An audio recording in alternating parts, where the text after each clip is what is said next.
Gorton. Welcome to my show, Willows Bend. So tonight we are going to be talking about, well, it's going to be a combined thing. So I could preface, I guess, the topics to explain how we're doing it for now. A year ago, I lost all of the archives to my original Willows Bend group, which is a huge valuable tool for all of the members of the group to access, look back into if they have questions on a topic, what have you. And that's how I actually got started on Soma Fusion Network.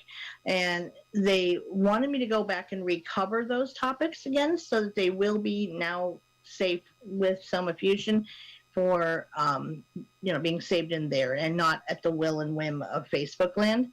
So that's what we've been doing starting last week and continuing tonight. So tonight we're going to be covering Astral Travel and also the Akashic Records, kind of combining those topics together. Hi, Sandy. So that is the plan of going forward till at least we have made up those shows that got lost in the old archives. So for anybody who is watching or listening out there anywhere else, that's why we're combining topics now.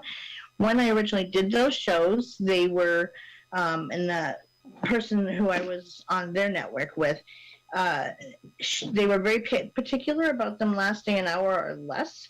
So normally my shows go longer than that. So I'm combining them to make it a full show, basically. Hey, Kim and Linda. And so if anyone sees me looking off to the side, I monitor the Soma Fusion chat in my group on Facebook, the Willows Bend, because that's easier for everybody to go to watch it overall. So we watch it.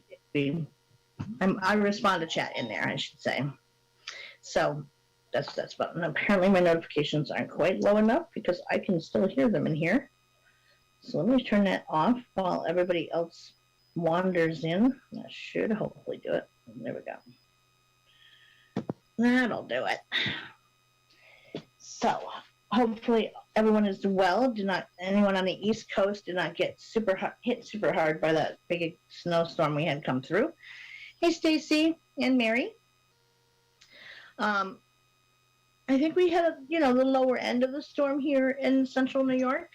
I didn't actually venture outside today because there wasn't time, but just by looking out the window with the amounts people have on their cars and stuff around me, it looks like maybe 5 inches, which is more than enough for me. I'm not a snow person, so anyhow, I hope nobody else got overly snowed in either who's on the East Coast, like I said, who got impacted by the storm. Welcome back, Sandy. So I will ask everybody to bear with my voice tonight. I've been hovering on one of my bouts with laryngitis for the last 3 or 4 days. I've been really trying to minimize how much I'm speaking out loud. However, my allergies have been off the charts with the furnace running even more to accommodate those couple cold days we had that minus 17 Fahrenheit. So that always incites a riot with my allergies and hence coughing more, post-nasal drip, yada yada. So if I lose my voice, just bear with me sounding like B. Arthur for the evening. You didn't get much where you're at. Well, that's good, Mary. I know, Sandy, you always have such trouble. Hi, Marianne. Welcome.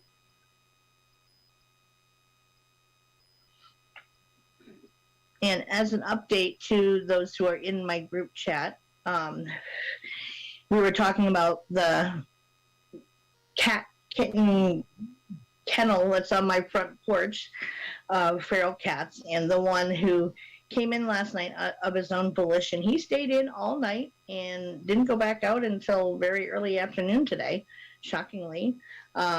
He would start to meow, which I thought he wanted to go out, but then I'd get up and he would not act like he wanted to go out. So he stayed in. But he seemed quite happy to do so. And I thought of a name for him, too, if he does become a permanent member of my household. I think I'm going to call him Marley. Just seems to fit him. Got snow, then freezing rain. Yes, we did get that the mixed precipitation on top of it, but definitely didn't get rid of the snow.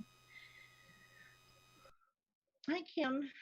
And I had wanted to go out and get my truck cleared off so it didn't, refreeze out there or whatever. But it just didn't work out that way. By the time I had any time tonight, it was time for a meeting I had to go to, then come in here. So I'd be out there in the dark doing it. So I'll deal with it tomorrow. It's all good. So let's do the, I don't see Renee or Sandy G yet, but I'm assuming they're probably getting close. You got a cat named Marley? Cool. I never have. And heavy winds. I heard about the winds. We haven't had them here as of yet, but there's Sandy G. Hopefully we won't. Don't need to lose power again.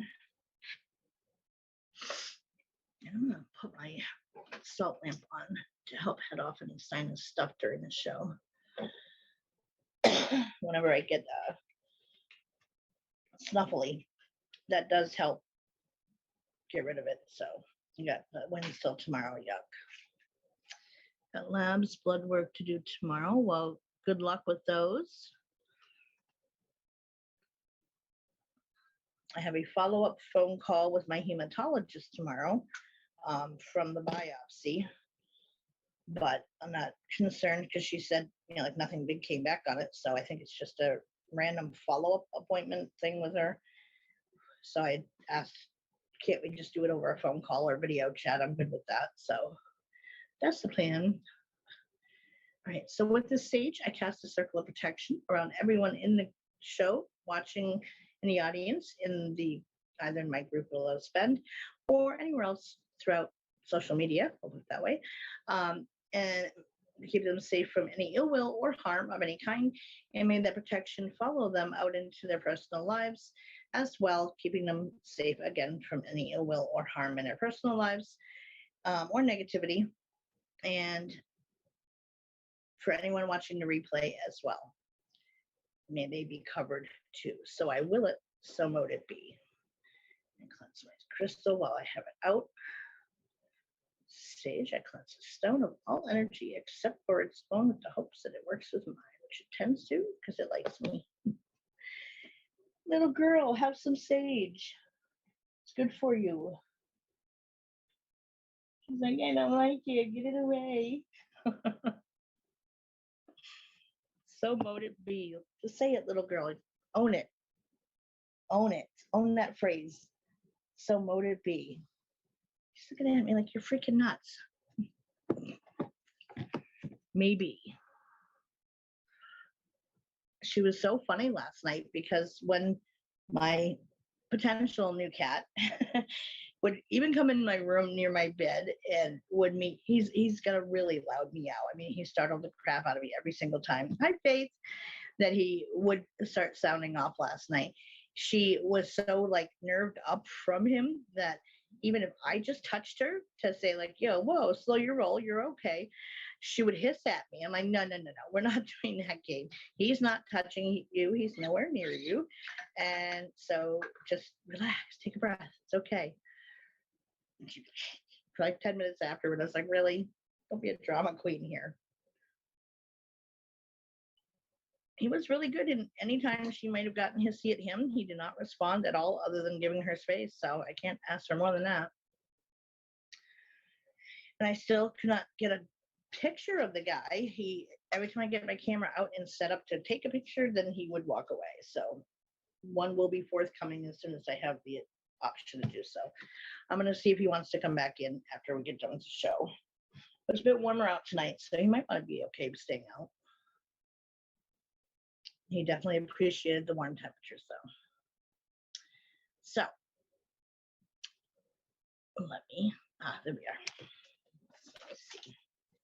So again, we're going to be combining topics overall for at least the first year's worth of shows that we lost in the archives, just because they're shorter in nature, and I know you guys like at least an hour-long show if possible. And she would always kind of restrict me, the person I had started out with, in how long they ran for. And so to give you enough to, I guess, make you happy with what we're doing for the topics, I'm gonna, even if it takes combining them, and even if they don't go together, that's all right. It's all still kind of in the metaphysical realm that we're dealing with things. So learning is learning, right? And there are those of you who may not have seen the original shows or saw them in the archives before they lost. So And those who have, well, I mean, we'll call it a nice little refresher. My friend's dog used to not like cameras. I bring the camera out. I think he passed a long time ago. Yeah, Jake was not photogenic either. He hated the device brought anywhere near him, whether it was my phone or my tablet, and he just would not cooperate. So it was catch as catch can be with him. So I'm grateful for any of the pictures I have gotten of him over the years, because he, yeah, wanted nothing to do with it, and he would just turn away or, you know, get up and move. So that's why those pictures are more important to me now than ever, because there weren't many. So anyway, so we're going to start out with astral travel / projection. It can get called either thing. They're pretty much one and the same. So we find references dating back at least to the Egyptian time frame, with priests referencing one's ka, leaving, which is what their name was for the soul, leaving the body on cave and wall art. So this got found back then. He belonged to the lady who passed away on Christmas. Gotcha. Well, at least they hopefully are together now and again, and all is well.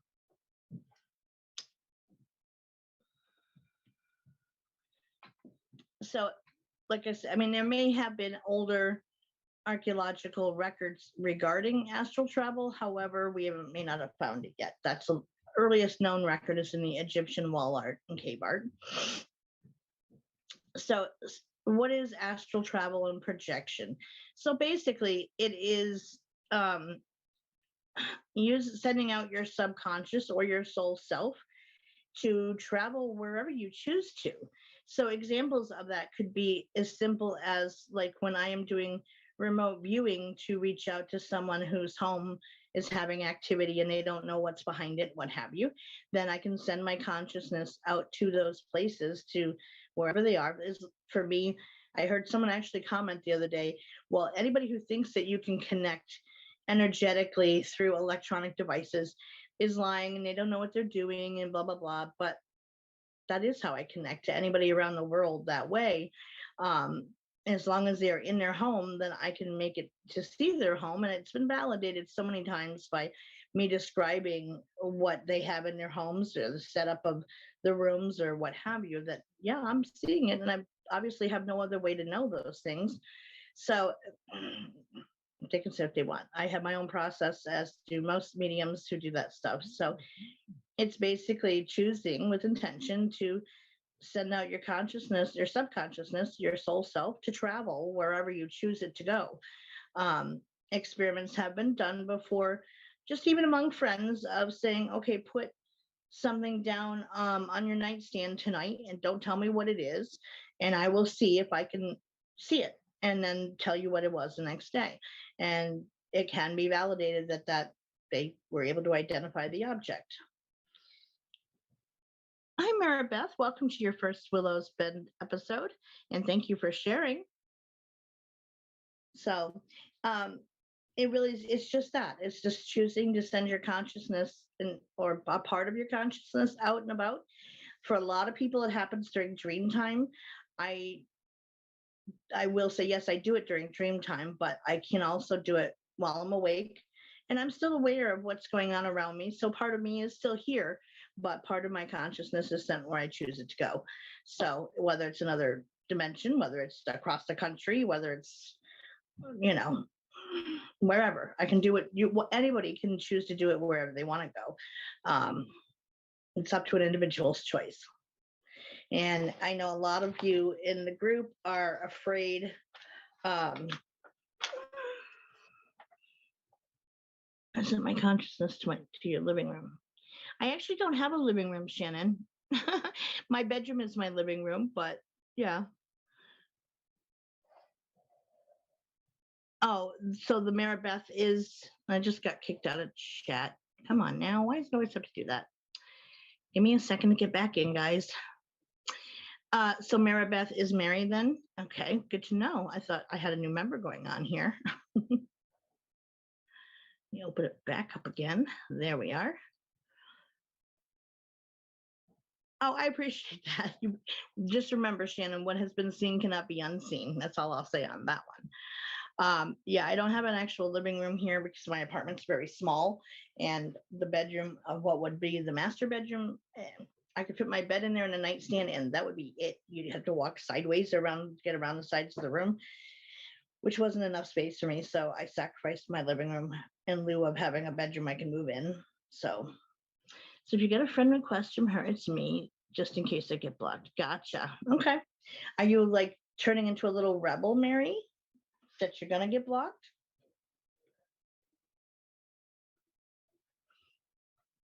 So again, I know a lot of you in the group are scared to try this, but there isn't anything to be afraid of because you are in control when you do it. And even during dream time, that saying of what so above, so below is very true. What happens here happens there. We go and do other things, and our soul has connections on the other side still to people from other lifetimes, people who've crossed over from this lifetime, animals, whatever. And you can go and do any of that. So you go and interact with your soul self at nighttime, and then there's re-entry upon waking up. So you're still doing it even if you're not really doing it with intention, like laying down and intentionally seeing if you can do it. So there really isn't much of a reason to have fear regarding it, because even if you're not willingly to do it, setting out to do it, you are still doing it at nighttime, or whenever you sleep. Did it today, actually. How'd it go, Sandy? I did it in school once, scared myself.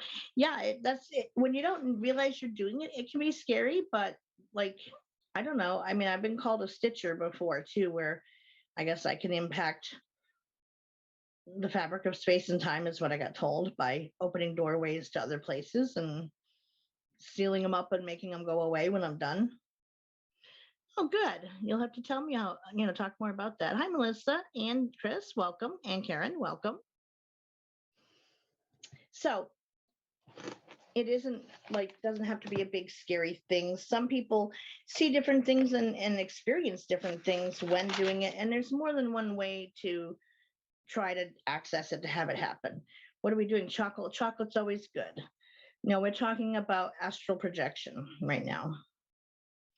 So signs can vary from person to person, and if you feel a sudden jolt while jolting awake while you've been sleeping, you may very well have been doing it without realizing it, where you're just jolted awake and you don't know what the hell, and it can be disorienting when it happens if you don't know what it is, but that's normally the case.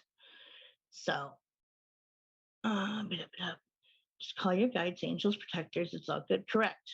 And some people will even see a cord connecting their soul self to their body. I never have personally, but a lot of people do report that, and that the color can either be silver or gold. Most people say it's silver, but again, I've never seen it. But I'm not saying it's not there for some people. You do that every night. Good. Yeah. No. Everybody does at night, and they just don't realize they're doing it. Yeah, that would be neat, wouldn't it? And I know someone who was trying to pop in to see me via astral projection, and they I had to laugh. I still laugh about it because they said that they barked their leg on their shin on my I have one of those glider rocker chairs over on the other side of the room, and I said, how could you possibly hit your leg on that when you're not in physical form? You're not here in the physical plane physically to have a body to interact with the chair. So technically you should be able to go right through it. And they said, oh, I didn't really think of that. I said, well, if you're an energetic form in that space and time, then furniture, walls, whatever, you're not limited by them. But they were still seeing it as if they were interacting with the physical plane of existence the same way as they would if they were getting up and walking across their own house, of having to maneuver around things rather than going through them. So they reported they actually had a good sized bruise on their leg from doing it. And I still find it funny, but it just never entered their mind that they could go through it, I guess. So here are some signs to look for if you are doing it, or you're trying to have it done, or you think you're doing it, or to question whether you're doing it. The first one is that you can have an increased heart rate, and the more that you relax, the raise in your heart rate gets higher as well. Whereas normally it would decrease as you relax, you lower your heart rate and your breathing. Well, in this case, your heart rate can be higher. Um, People report hearing different sounds just before or in between astral projections. Some people report bird chirps, bells ringing, a buzzing sound. The louder the sound is and the more intense it is, and you kind of will wait to see what's coming. I personally haven't heard any noises when I do it, but then again, I mean, my attempts at doing it intentionally by laying down and the way that most people suggest trying to see if it'll happen to work for you doesn't work for me that way. I just take a couple of deep breaths to get centered and focused, and then off I'm going. So, and I can go wherever I choose. There's no limitation in that. Another sign can be sleep paralysis, where your body starts to feel numb and you can't move your arms or legs even if you wanted to. You can have visual hallucinations. Your mind can see what the eyes don't. Hi, Lori. Oh my God, I like not to do it. I'd like to wake up and not feel like I worked all night. Yeah. Well, I mean, I think that you could restrict doing it or how much you're doing it by setting that as an intention a night before, Shannon, like before you go to bed at night or whatever, that I'm going to stay more local. I sometimes I'm viewing a past life, sometimes I'm in a completely different place, or jumping into the consciousness of who I am in another life that's concurrent to this one. And there's an awareness that I'm dreaming and I'm asleep when it's happening, and I just try to figure out, okay, where am I and what am I supposed to be doing here? And then it kind of comes to me, the knowing of what I'm supposed to be doing in that space, and I do it. But that's like whatever is happening, how that lifetime is designed, or whatever role I'm playing in that lifetime. That's how it plays out. So don't say no, but feel on my part. We all do stuff like that, and it's the practice what you preach part can be difficult to remember to do it for yourself too. We know that as well. So the fifth sign that you can experience is alterations in your weight. You could either feel more heavy or more light as your astral body is ready to leave your physical body. So here's how a lot of people suggest trying to do it with intention. Like if you really are setting out, hey, can I do this? Again, it's not like this isn't something you have to do, obviously, and you are perfectly safe when you're doing it. There is nothing to be afraid of what you're going to encounter or otherwise, because you're steering that ship. If you are doing it while awake and laying down with this method here, you're in control of where you're going and what you're doing. So it's not like you're just free floating out there, who knows where, encountering who knows what. You're not in any danger. During dream time, again, your soul self is taking over in that space. So, but again, your soul self's not going to let something horrible happen to you either. So, there's not any demons lurking around every corner waiting to possess your physical body while you're out or something. You are in control still. Correct. You have to know it and believe it. Because if you don't and you're faltering at all or questioning if you really are, then you're not going to be as protected and safe. So the two go hand in hand.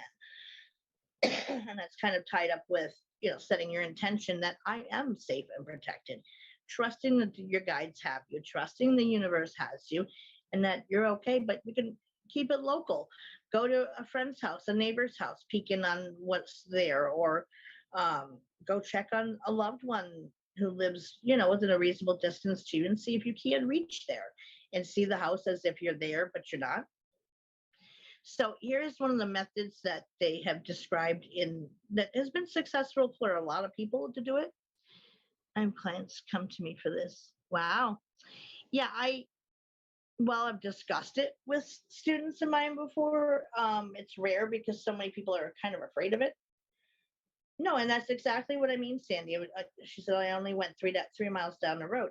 That's fine, especially to see, can you do it when you're, in a waking state? So that's perfectly fine. Yep, you can look in on a neighbor. You can go where you want. I mean, obviously be respectful of people's privacy, but where you go is up to you. And for me, when I'm connecting to a client that I'm doing like a house clearing for, house cleansing, I don't need a video chat because I don't need to see your whole house. The way I do it is I can tune into where they're at. If they're in their house, that's enough, or on their property. And then I tune into what energy is there that is not living human energy. And that's how I figure out what's there. So the way to do it, if you are interested in trying this on your own, is have pure and positive intentions and to ground yourself first, which the easiest method of grounding, of course, is to go and hug a tree if you can, but if you can't, then you can do it inside too. Feet barefoot and flat on the floor, and kind of visualize yourself as if you were a tree, absorbing and soaking up the earth energy through the roots, which would be your feet, and having come up your legs and going all the way through your body, and that your hands are the branches of the tree and up to the tip top. And that's grounding and getting, again, centered and focused, and setting pure and positive intentions of this is where I'm going to go and what my goal is to accomplish with this. So you're going to lay on your back and close your eyes, and get comfortable in your position. Don't move your body and try not to open your eyes. Resist the urge to. Then you're going to wait and concentrate on your breathing. You're trying to basically trick the body into thinking it's dreaming when it's not. If you ignore the urges to move, your brain will think you're asleep and activate sleep paralysis, and that's normal, where you feel like you can't move at all. And when this happens, you can separate from your physical body. So then you're going to keep resisting the urge to move, or you may have to start over again if you do happen to move. Yeah, absolutely. And that's how you see whether you can do stuff, is by trial and error. I mean, we don't get a memo saying, oh, hey, by the way, now you can do this. Unfortunately, it doesn't work that way. So it's happened upon accidentally or by checking and seeing and trying to see if you can do it. So once you reach that state where you're kind of in sleep paralysis, where your body normally will feel quite heavy. Sometimes for some people can feel light, but usually quite heavy and like you can't move, but you're not going to try to move. Like you don't want to interrupt that state of being because it'll bring you out and you may have to start over again. So without trying to move, you're going to visualize yourself separating from your body. And normally you'd see it as just kind of like a see-through copy of yourself separating from your body and rising up out of it to where you can kind of look back and see yourself lying on the bed. Don't freak out if you do. Some feel that there is, like I said, a rope or a tether to their body, and that's okay if there is or isn't. It's an individualized thing. Some people see it, some don't. I never do. And then to relax and explore, go where you want to go. And then upon returning into your body, for me, I felt the first couple times it happened, I felt like I had to pull really with all of my intention, not a physical tug of war, but it's like an energetic tug of war. Like I had to put all of my intention, all of my focus on pulling myself back in to have myself rejoin together again. Strange sensation the first couple times you experience it. Now I don't get it. When I do it, it just, I guess because I've been doing it much longer now, I'm used to the process of it, and I found my own way to do it. But initially, the first couple times, oh yeah, there was that intense, like you feel like you're in your mind's eye having a tug of war to pull yourself down into your body to reconnect. So that's really all there is to it. And again, where you go and what you do is up to you. But trusting that you're safe and protected, that your guides have you, and you drive that boat, you drive that ship of where you're going to go to. So it doesn't have to be like you're going to free float out into some random dimension and never find your way back again. Not at all.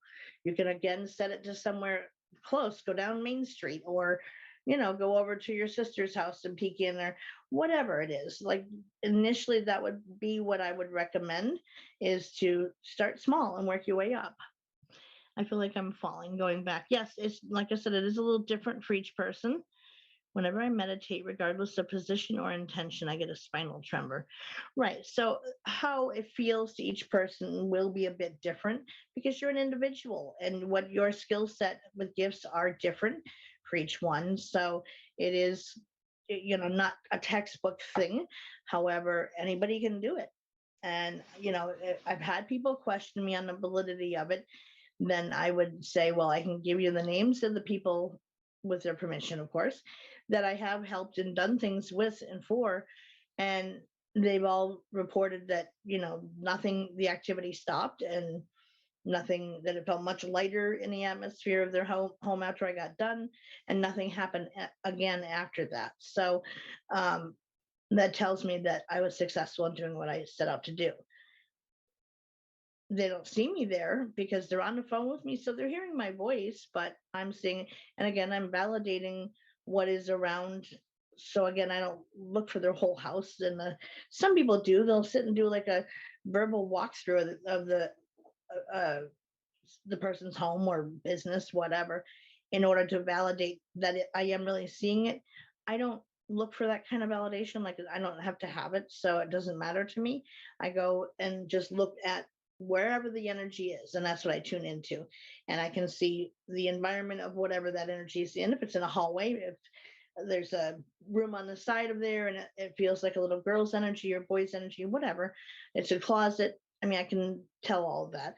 So they validate that, or so it's what you see and what you experience is going to be up to you. What you decide to tune into is up to you, and where you go and how long you're gone for, you guide the journey. So there isn't anything to be afraid of. You're not going to get lost out there and not find your way back. It's impossible. You will always find your way back. There's not all kinds of negative, bad things waiting to jump into your body while you're gone.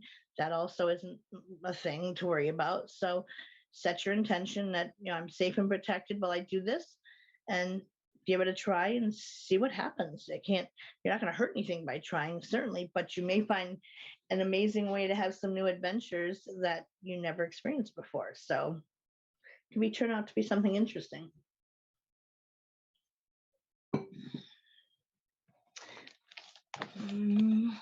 Been to several practitioners. It's just the energy that gets activated. Lots of attunement apparently paved the way. Yeah. And it's, absolutely set your intentions first. Yep. And yeah, it's just a part of your consciousness that you're sending out there. You're still you in your body for the most part. It's a fragment of you that is going forward. And you're still, you can hear what's going on around you or whatever, unless you do happen to fall asleep during it. But most people don't. It's like a meditative state of sorts.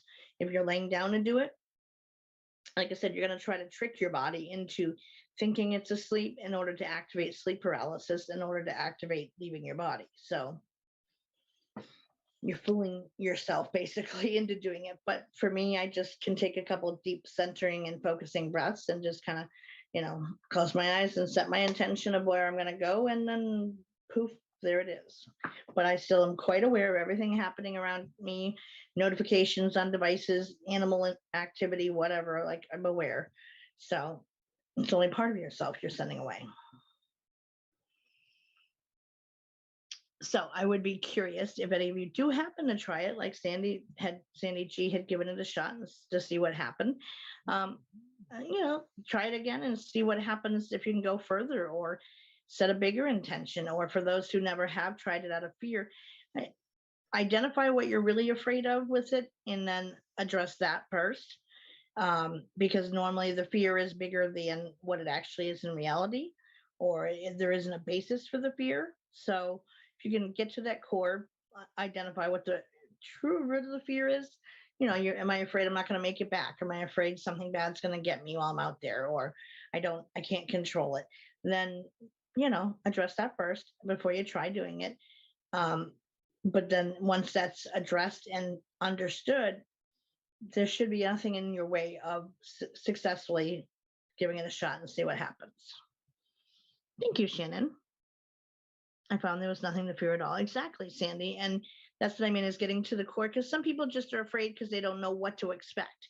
Well, I'm kind of giving you ideas of what to expect, but there is, it's still going to be a slight difference for the individual because you're individual, and my way isn't going to be everyone else's way by any means. But this, in the notes that I have, that's a broader based way of trying it that many people have tried and had success in using that method. So if it doesn't work, or you find doing it in a slightly different way does work for you better, then do your own thing, make it yours.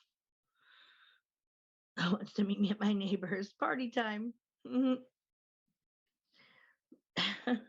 Well, you wouldn't need tequila if you're in energetic form, though. We are the incarnated souls. Exactly. And that's why I mean that, as we discovered in discussing the Seth Speaks material, you don't have one life at a time, finish it, go back, and then come back, and that's it. You could have 1,500 lifetimes happening simultaneously in different places. And so you can pop into the consciousness of who you are there, because the fragment of your soul is in that, having that lifetime. So you're just kind of jumping into another version of you somewhere else, having another experience. And even it can seem fantastical in nature, because we have certain laws of physics here and gravity and all that other stuff. Well, it's not going to be the same in every dimension as what we have here. So you could experience different things. You could experience animals that talk, or you could experience different life forms that you've never seen or heard of before, because they're not in our physical plane. But that doesn't mean it's not real or doesn't exist. So there isn't anything to fear. And the farther along you go with it, if you happen to develop a relationship with your guides, you can ask them questions in that state of being as well, or have them show you things that you need to know about. I mean, those are some of my earliest experiences, was them doing it and taking me somewhere to see something I needed to know or see, and me coming back saying, what the hell was that? And that's right. The first couple times that happened was where I experienced that, having to pull myself back into me to wake up. Like I couldn't wake up until I had to, fight to get me reconnected again. Timelines and multiverses can be a whole bunch of podcasts. Yes, it absolutely could. Yes, your guide can be your higher self as well. Absolutely. So, and we have actually done shows on multiverse theories and all of that before. And I've always shared openly my experiences with seeing other dimensions and things that have gone on there. And I don't care if I sound loopy while doing it. I know what I've experienced, and people are going to have their own opinions regardless. So they're allowed that.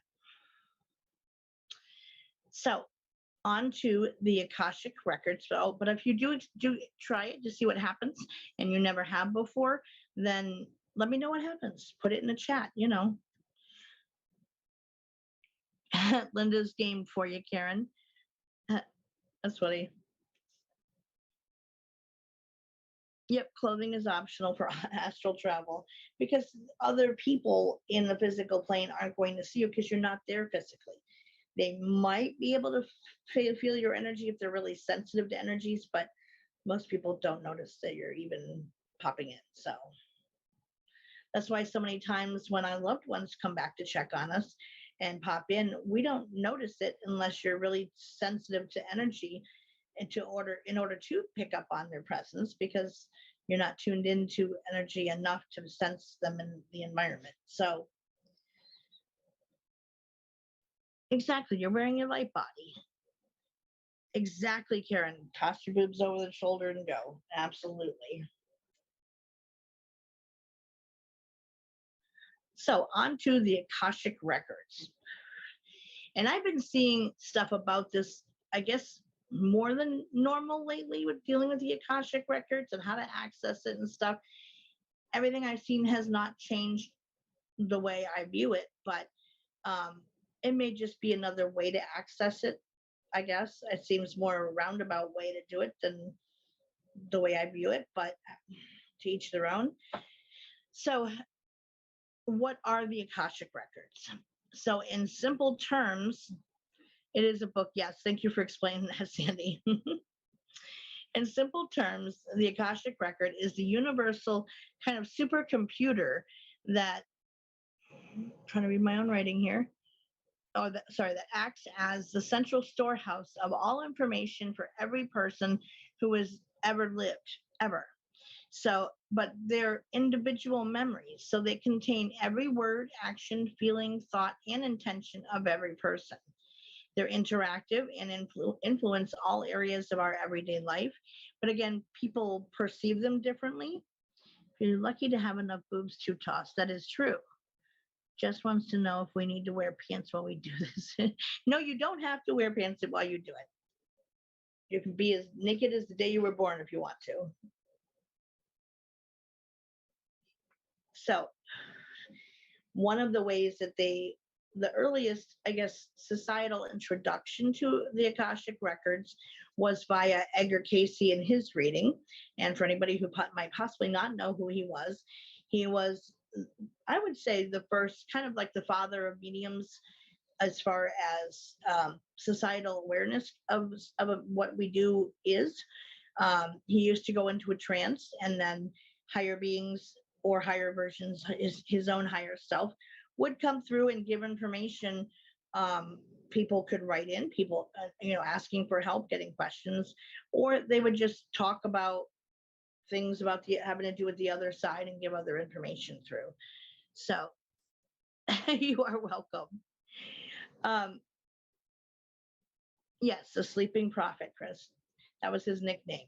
Now, a lot of his experiences were highly influenced by his foundation of beliefs. He was a very, very devout Christian. So everything has kind of a big Christian tilt to what information he brought through. We did try reading some of his books in the book group, and it was kind of like reading the Old Testament. Everything was very metaphorical. It was very slow going and hard to get through because of that. But again, each medium is going to do that stuff differently from one another. Oh, sorry, I heard something else. Like, what is that? Little girl was sharpening her claws on the floor heating grate. So from Edgar Cayce's point of view, he says, by time and space is written the thoughts, deeds, the activities of an entity, as in the relationship to its environs, its hereditary influence as directed, or judgment drawn by or according to what the entity's ideal is. Hence, as it has been oft called, the record is God's book of remembrance, and each entity, each soul, as in the activities of a single day of an entity in the materialized world, either makes the same good, bad, or indifferent, depending on the entity's application of self, or that which is the ideal manner for the use of time, opportunity, and the expression of that which, let's see, and that of that for which each soul enters a material manifestation. The interpretation then is drawn here is with the desire and hope that in opening this for the entity, the experience may be of helpfulness and hopefulness, end quote. So that's how he described it for him coming through in one of his trance states. Let's see. He made great strides in medical advice. Yes, he did. Look up or log in Norse traditions. It's the way part of your soul that is yours to access. Correct. Yeah, and so some people view it as a separate place in the ether that all the records for everybody is contained, and that it's occupied and run by, a few librarians, if you will. I don't see it that way at all. I see it as any experience that we have had in a past life is contained within the individual, that is accessible by the individual. It's not a separate location, and that in any incarnation we have, all of those memories are still going to be accessible.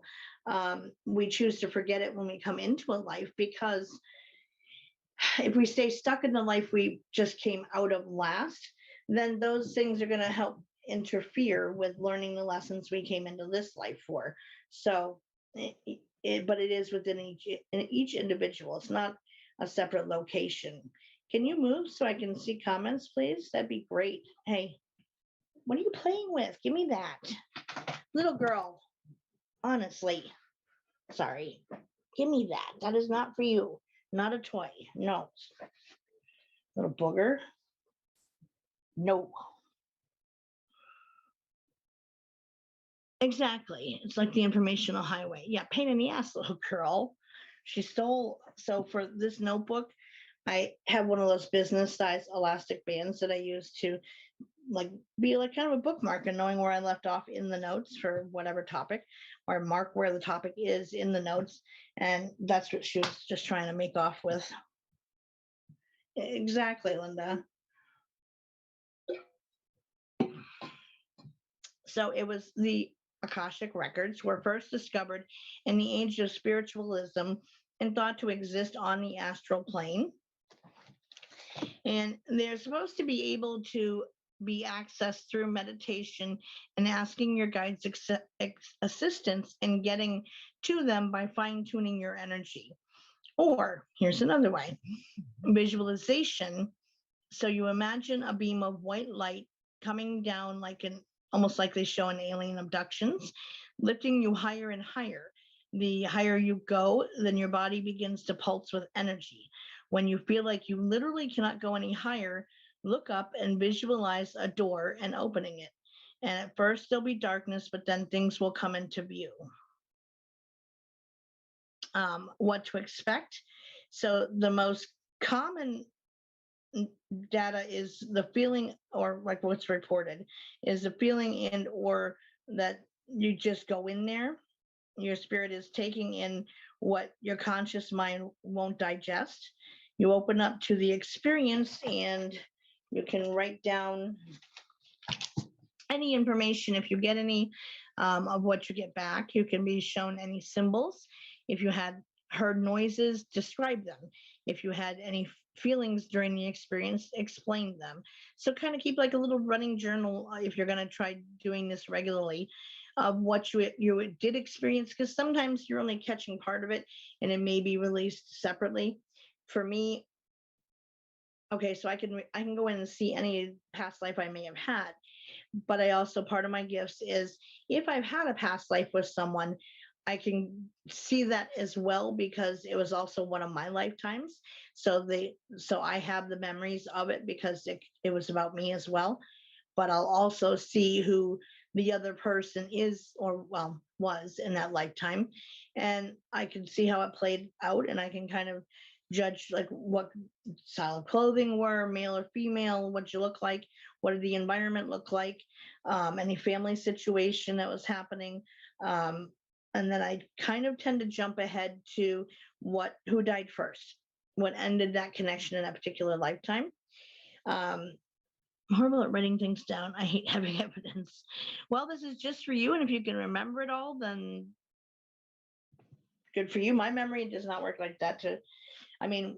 With anything I've seen, yes, I remember it. However, whenever I've connected involving somebody else, once I disconnect, I don't retain the memories of the specificities of that experience.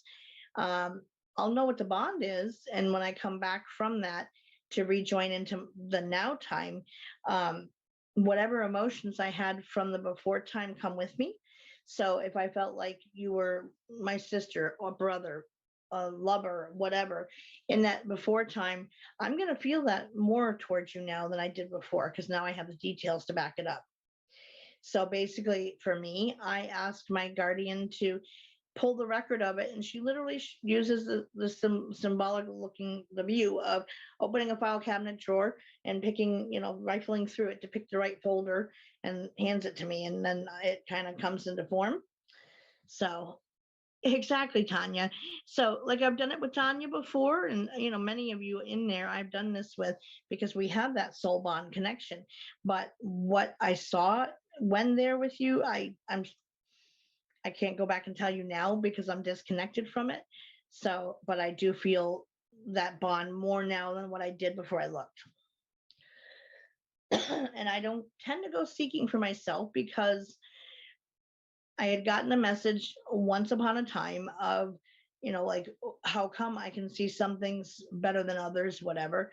And it was that it doesn't matter what form you occupied in that lifetime, it's the lessons you gained from that life and carried out of it and forward that matter the most. So the where it happened and who you were isn't as important as what you did. And Casey kind of said the same thing, that yes, it's a record of everyone's dealings in towards the goal of being a good person overall in whatever form you're in. That's the goal, and whether you were or you weren't gets recorded. The consequences of that get recorded, and so that's the more important piece of it, is how you live that life. Were you a decent person or not? Donna, quick question. Have you ever felt just disconnected from literally everything before? Yes, I have. And I have to usually stop and identify why I'm experiencing that. And sometimes I think that, especially when I'm tired, I'm more wide open with my gifts when I'm tired. And I can kind of, I won't say involuntary per se, but I travel easier it out that way, I guess. So I kind of just space out. Hi, Edwin. Linda Rose, I'll erase it when she's sleeping. I got you, buddy. We were at a well and some guy was getting forward in Boston. He killed you when I ran for dad. Okay, I'll believe your say so on that. I was thinking there was something with the well, but beyond that, I didn't really remember. Did I answer your question, Sandy, by the way? How you doing, Edwin? So everybody does it a little bit differently. Some people actually say or swear by there being a prayer to say first in order to access the records, almost like you're asking permission to access them, which you don't really have to do because they're your memories. So, how you're going to access them is up to you. And there is no harm in seeing it. You're not going to get hurt by it other than maybe emotions. But as for those of you who have done that with me, once I come back to the now time, whatever emotions, even if I was in the throes of hardcore bawling my eyes out grief in that moment, when I come back to the now time, it shuts off because I'm disconnected from it. So while I'm in there, yes, I'm re-feeling them, but in the now time, they're gone because I'm back to here. So it's, again, I don't feel like you have to go through that whole process of having someone who is specialized at accessing them. I don't feel like you have to say a prayer or get some higher beings permission to access them either. Some people do it that way, and if that works for them, that's wonderful. And I think it doesn't have to be done that way. Some people are allowed to see other people's lives. However, I think that it's better if someone views it themselves because they're your memories. So if, there's nothing more to be afraid of in looking at it than remembering another memory from your childhood, let's say. Same thing. It's not going to hurt you through trying to experience it. So you don't have to worry about something bad happening to you or otherwise, because it's already done. It's past and it's in another lifetime. I felt that way for about a week now, disconnected, but then I had a dream last night and woke up this morning to it being true. So I was just curious. It doesn't tend to go on for me quite that long. It's more like a couple hours or, a day or something. And then I'm kind of back to my usual. But again, you're an individual, and how your gifts are going to manifest will be different for you. So it is possible that, you were tapping into stuff with part of your conscious mind as well as your subconscious. And then through that, you're kind of prepping to get the information of whatever you dreamt about in the premonition. The other person has to give permission, yes. However, again, okay, so, and everybody who knows me knows that I promote this. We learn better through experiencing, much better than someone just telling us something. So by someone who can access the records just giving us that information, you're going to be like, oh yeah, okay, I was just curious, and then you're off with your day, and then you don't remember it. It has no impact. So I think it is more impactful if you seek that for yourself, to experience it yourself, because they're your memories. If you really want to know, it's going to benefit you more by doing it on your own than not. And depending who the person is and my connection to them, I may not be allowed to see one of their lives on their own. In fact, traditionally, I've always been stopped from seeing that. Sometimes, randomly, depending on how close I am to somebody, that can change whether I mean, I've been just in a simple conversation with someone before who I consider family through soul bond and stuff. And I will start seeing the details of a past life they had that didn't involve me, but I was seeing it. I was only partially tuned in. And so I finally stopped him to say, give me a second and let me tune in better. And I did, and I got to see it play out better, but and get more details from it. But it was kind of like a sub layer of thought, almost like when you're talking, but you're also thinking about something else at the same time. That's how I was seeing it. But normally I'm not allowed to see for other people in most cases, because you're meant to access it yourself. When a past life was read from the Akashic Records, it validated what I thought already. Exactly. Like, it really is just, you're still just the next copy of you, so to speak. No, you do. You may not have the ready handy Sandy G, but that doesn't mean you can't access them if you try. So what I would recommend if someone wants to try to access them on their own is get quieted down into at least a relaxed state, and then ask your guides to open up the file for that, one of your past lives, for you to see what happened in it and see what comes through.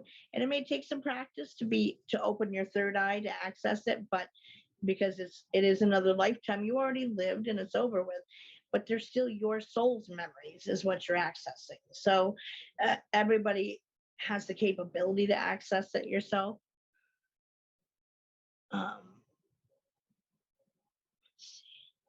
Yeah, had a BS Akashic reading from someone before.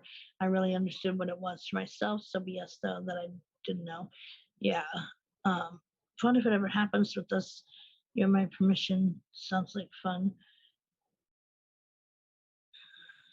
Tested some of the pickpocket techniques I remember from a past life. Clues are things that you're interested in. Yeah, that can be indicative of, so if you are really drawn to a certain period in history, but again, it's not always here that the lifetime happened.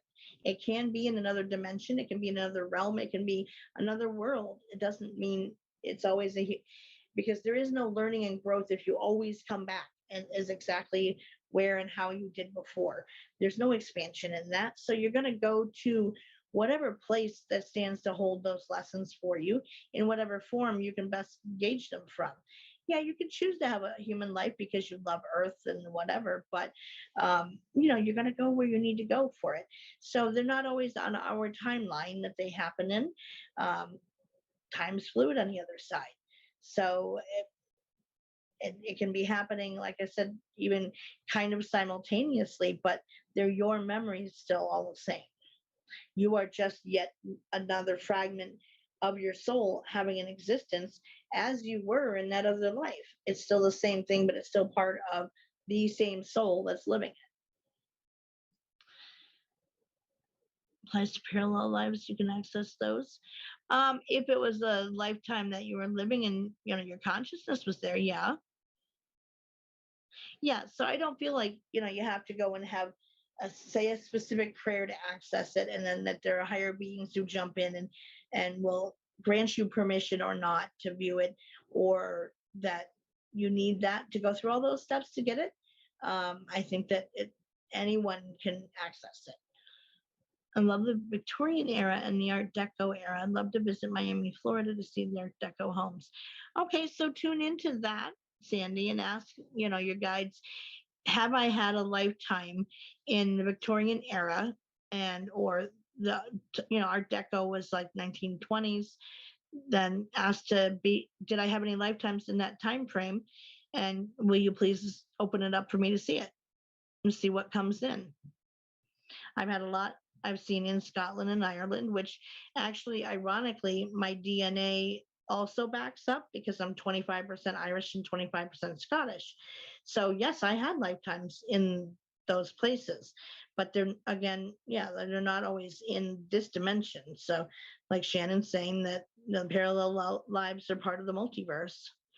So yes, you can view those lifetimes because they're still your consciousness living them. It's just a fragment of your soul is there, and a fragment's here, and a fragment's in every other one you are having or have lived already. So anyone can really access it.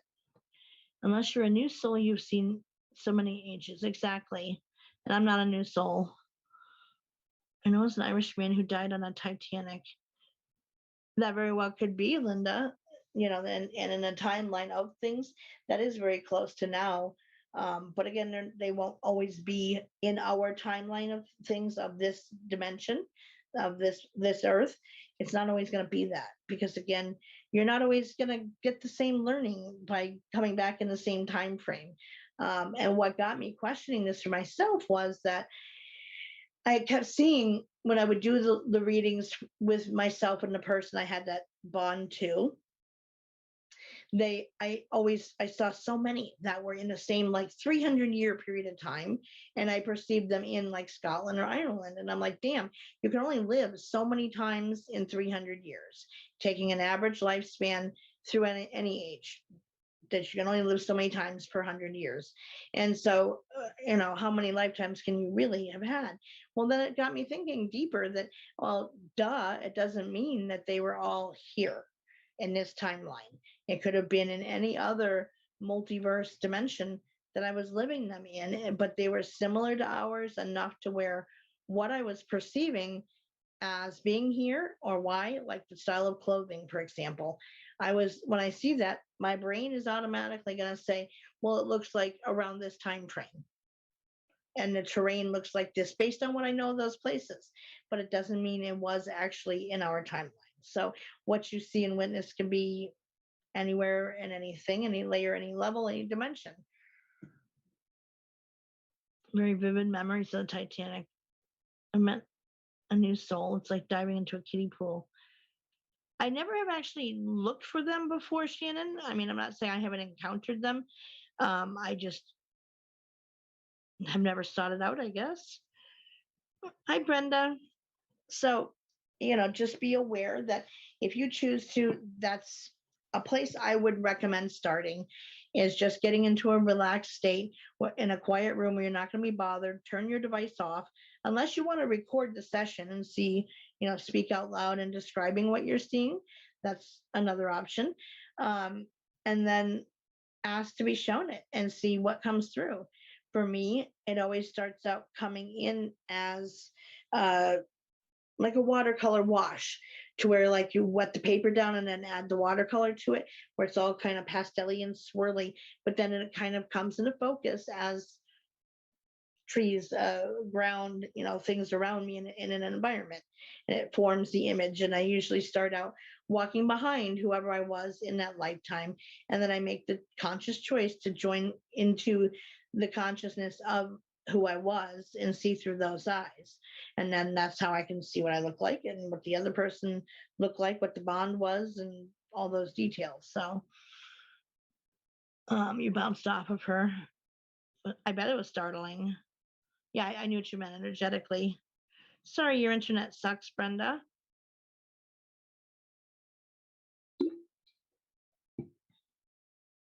So that is where I would start if you have an interest in seeing some of your past life details. For those never have gone and looked for them, my physical body actually bounced back. I bet if you bounced off and back into yourself, then again that would have been startling. Absolutely. So if you choose to pursue it, you can. But again, to me, I don't tend to look for myself because, again, I'm a sum total of all the parts of all the lifetimes I've lived.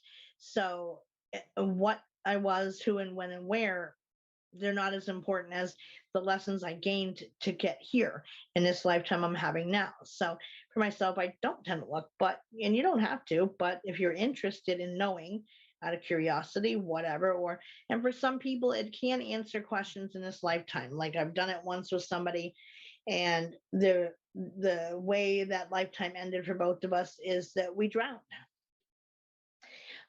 I couldn't stop it. I couldn't save either one of us, and we both drowned. And they flipped out saying, "Oh my gosh, that explains everything, because in this lifetime have always been terrified of water. I can't learn to swim. I can't go out on a boat." Like they go into a full-on panic attack anytime they're anywhere near water because they can't handle it.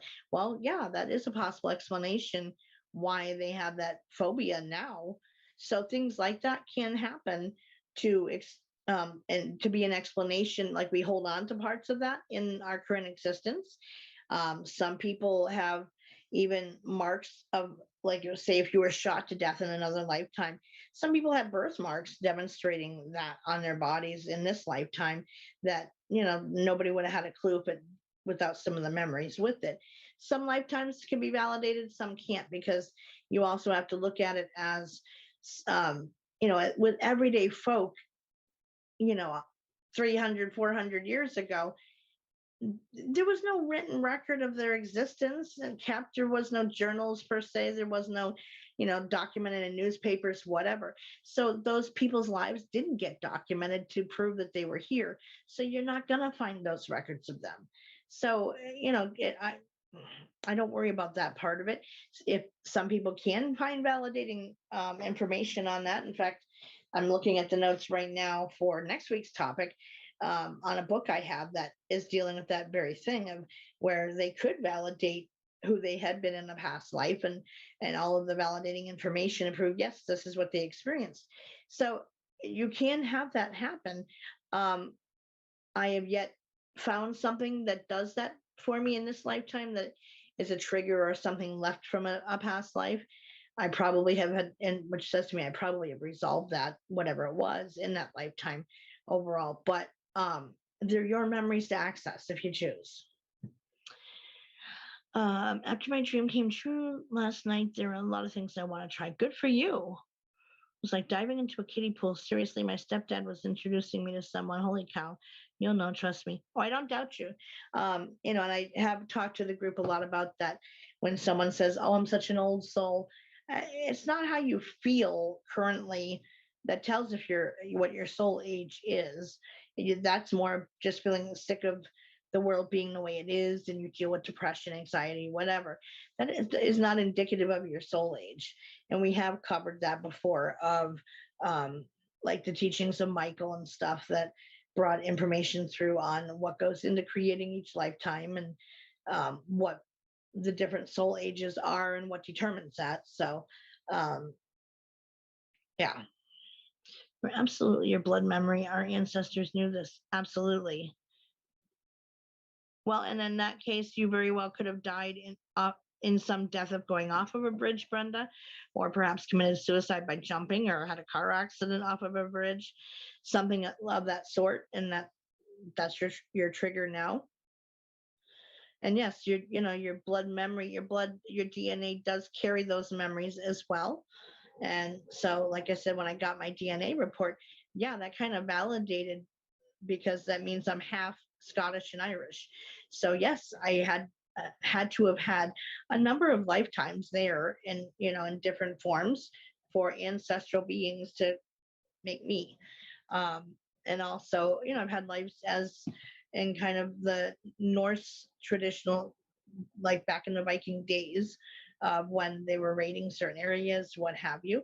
I was around in those areas in that time based on my DNA. So, we are a sum total of the parts, in other words, and anybody can access it. You don't need a special Akashic Records reader to do it. You don't need special prayers to do it. You don't got to get permission of librarians to access it for you. They're within you. It's like it's kind of like if you were to do the hallway exercise I do with you guys, where you're crossing through that doorway from your conscious mind to your unconscious mind. Same idea, is that the unconscious, the subconscious, the soul self, is what holds all those memories of all the different lifetimes you've lived as a soul being. Yes, absolutely. Yep. And, there are even cities of people who have come back and reincarnated together because of the connections they've had to each other. So there is no limitations. You've also been a ninja. Wow. Don't mess with Shannon. She's badass. Well, we knew you were badass before that, but now we know why.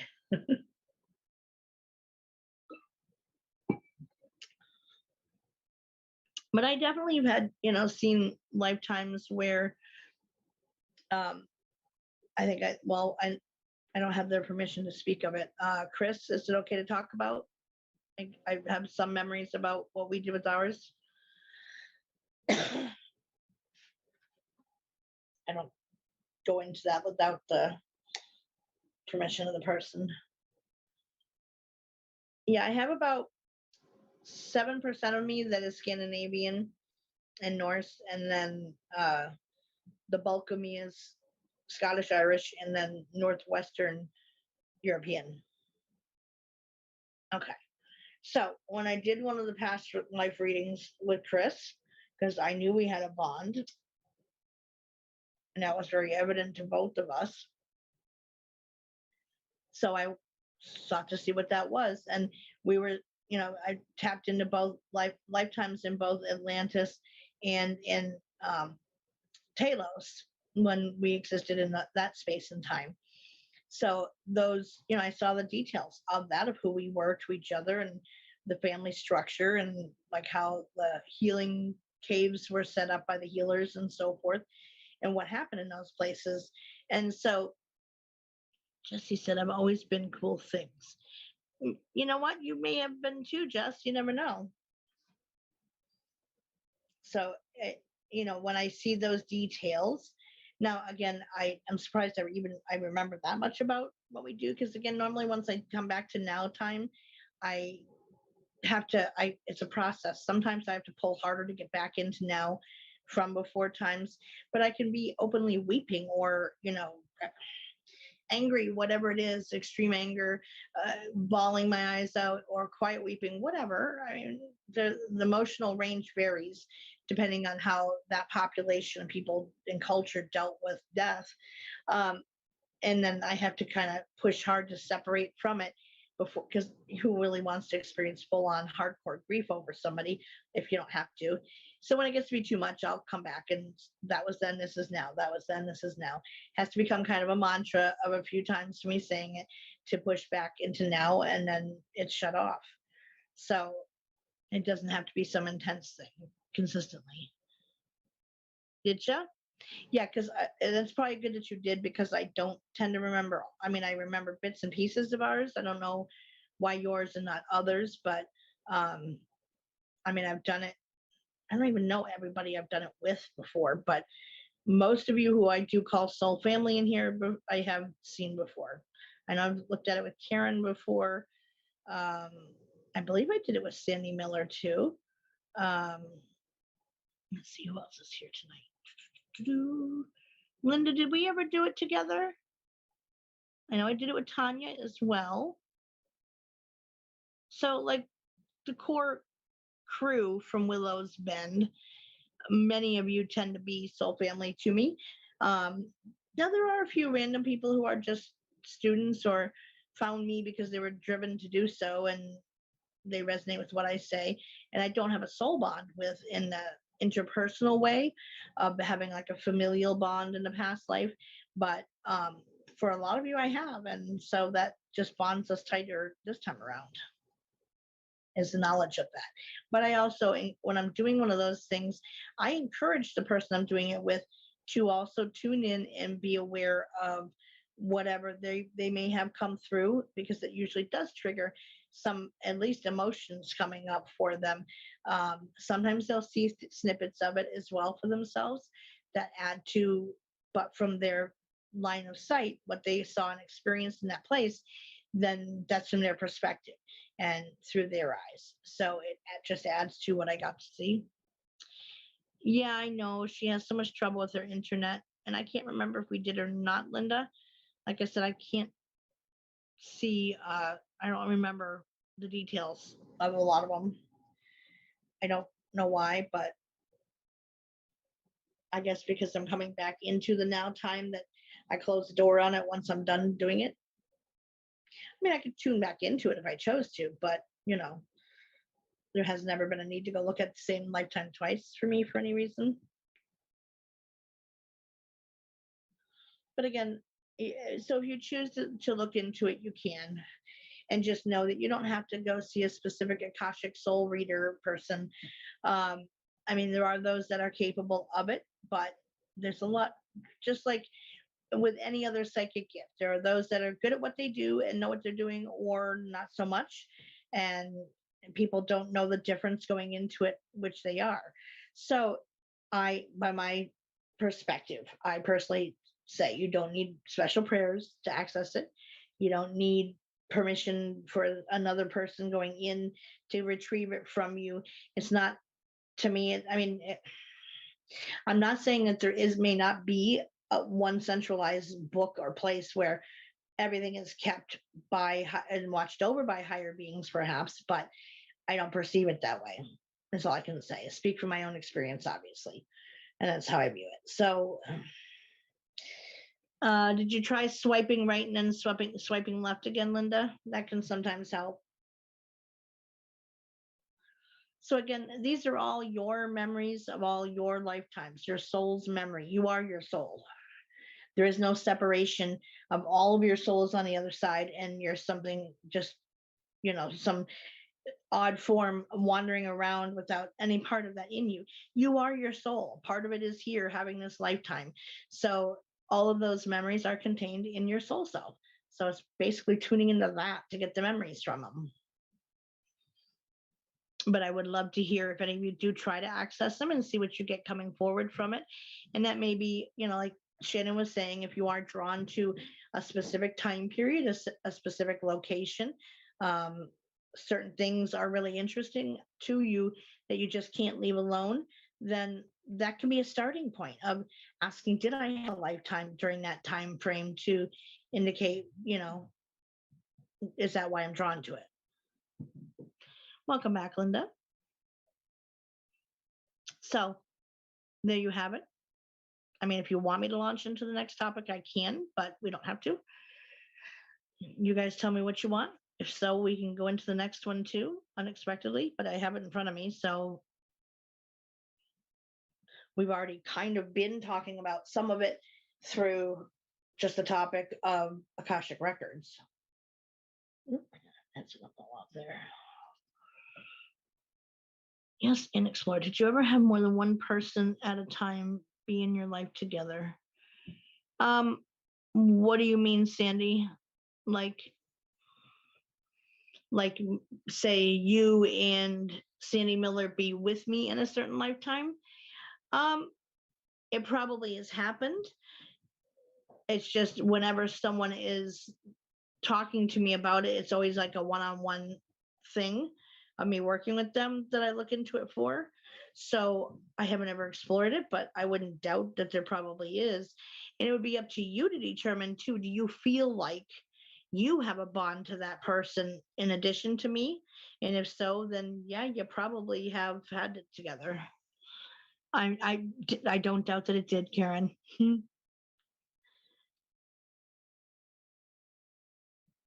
Right, like you tend to, the same types of bonds we have here, just like when you meet someone that you do know from a before time, it's like, oh, there you are, where have you been? Your soul self is recognizing that person's soul, and you already prearranged it that you're going to meet at a certain time and place in the existing time frame, and you chose to reincarnate at the same time so that that meeting could happen and reconnect with that person. And even in biological families, as destructive and horrific as they can be, they tend to stay together as well.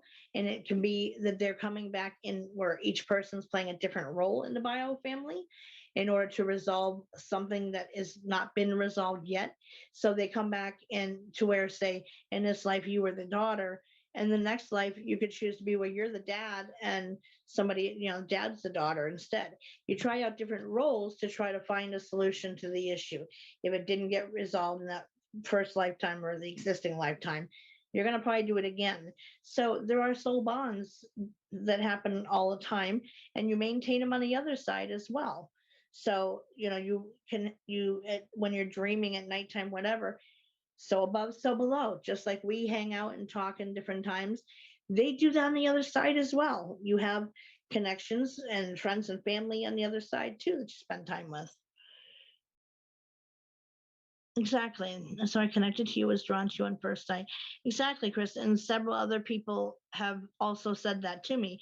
Karen said her guides drew her to me, and other people they saw happened to catch my show and tuned into it and were like, wow, I've got to meet this person. And other people have said that to me, and I don't have a soul bond with them, but so in those cases, I think it's that they were, or we arranged for them, that I had certain things that to teach them in this lifetime, or perhaps vice versa. And so they were pushed to connect to me now in order to kind of figure that out of what that is, to learn something from me. So my guide said, go here, and here I am. I learned to obey. Yes, I listened to. Drawn to through Noreen's show. Yep. So, you know, we stay connected. We have those bonds, and even after we cross back over again, no, we're not going to cross over at the exact same time, but in that, once you do cross over, you'll find each other again, and you'll hang out together and be there to, you know, spend time with on the other side too. In this lifetime, we're making karma right and creating new soul path. Yes, we're already working on our next lifetime now. So whatever we don't resolve now and fix what or learn the lessons we're meant to learn, we're gonna go and we're making that next lifetime now by what are we gonna have to address the next time around. So it's better if you can get those lessons now so that you can move forward and evolve further, so you don't have to keep kind of reliving the same patterns again and again and again. You've done it. You've gotten what the lesson was meant to be. That's why I always say, in every difficult situation, if you can stop and just turn the perspective around to say, what is this here to teach me? And even the most tragic of events in your life, there's a lesson there, even if it was that I'm stronger than I knew I was, or I learned independence and to stand on my own 2 feet and not have everybody else fix everything for me. Even those are valuable lessons that are important to learn, and that you may not have had you not experienced that. So, you know, it's not, if you stay focused in the victim mode of why me, poor me, then you're missing that lesson. But if you can step back from it enough to turn it around and look at it of what was this meant to teach me, usually there is a lesson there, and then you move forward. But it has to be a big lesson, or else you're not going to pay attention to it. Thank you. We all know people on a negative crash course. Yep. Apparently in this life, I was set to be a badass and said to give me all the life lessons at once. Well, you know, it's whatever you didn't resolve in your previous lifetimes that you left undone, or the lessons you didn't get. So the bigger things in our life are those lessons. We're meant to take the lessons from them. They're meant to be big to get our attention. And all the other little minor things that happen in our lives or go wrong, whatever, I call them speed bumps, because it's kind of saying, okay, so you think you learned the lesson on this in this situation, but can you take that knowledge and apply it over here instead? Well, and to see it from the same thing, can you handle this situation the same way? Did you really learn that lesson or not? And so it presents speed bumps to test you, to make sure you got it, basically. And if you didn't get a lesson in this lifetime that you're meant to learn, you can even have it be presented in a different form. I always say, like my guides make it louder for me each time. So if I'm not getting it and I'm really meant to, and I dismiss it or don't listen, the next time another situation will come up with the same core to it. And then if I don't listen, that, you know, like what it costs me as a consequence of not listening gets bigger each time, until I finally get the aha moment of, oh, okay, I get it now. I'm not supposed to ignore red flags in the future, or whatever the lesson is. but they keep making it bigger until I grasp it to move on. Everything happens for a reason. I move forward and try to make it better. Yeah. And that's the whole point of it, is to learn from it in order to not keep repeating it. But whatever, you are designing your next life now by those lessons, whether you got them this time around or you didn't. I have an aunt who has head injured from a motorcycle accident, totaled 2 cameras, ran over a Tahoe, and I know it's possessed. She's on a fast track of soul evolution. Yeah, I would say, there's big things there. And, most of you know about my past and how dysfunctional it was. And I know many people who have stayed stuck residing in that past pain. And much like in the Seth Speaks material, where he talks about every time you dip into your past to bring it forward to the now moment, to surround yourself with it, to stay locked into the victim mode of it and the poor me pity party stage, then you are diminishing the power of you now, because you are never stronger than in your now moments. And that is 100% correct. So you can't go back and change what already happened. So learn from the lesson from it and then release it, so you're not carrying it around as baggage anymore. Camaros. Yeah, I know what a Camaro is. I was wondering, like, camera, okay.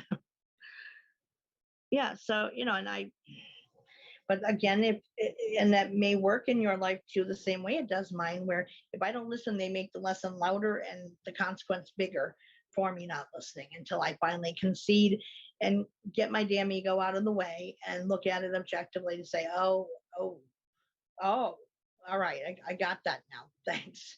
No more. I got it. And then again, you're going to get tested to see if you're going to carry it out. Good night, Shannon. Thank you for hanging out. I appreciate that.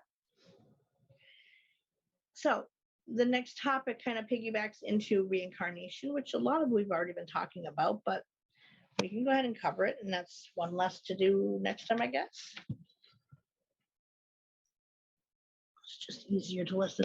It is, but sometimes there can be a multitude of reasons why we don't listen when we should. Did I lose my earring out of that side? I did. I don't remember hearing it fall.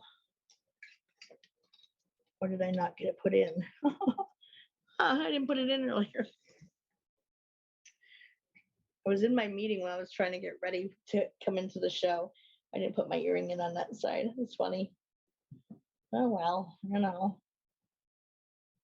I'm like, geez, did I lose it? Because they do fall out because they're French hooks.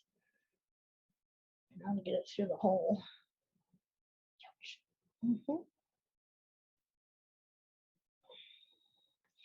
I've had my ears pierced since I was a teenager, and you would think that they would not close up at all anymore, but they still kind of get like a thin layer of skin over part of the hole. You have to half re-pierce it to get it through. So reincarnation, we'll cover that too. It's only 9:30, so and then after that we'll call it a night. So reincarnation, this was episode 8 originally.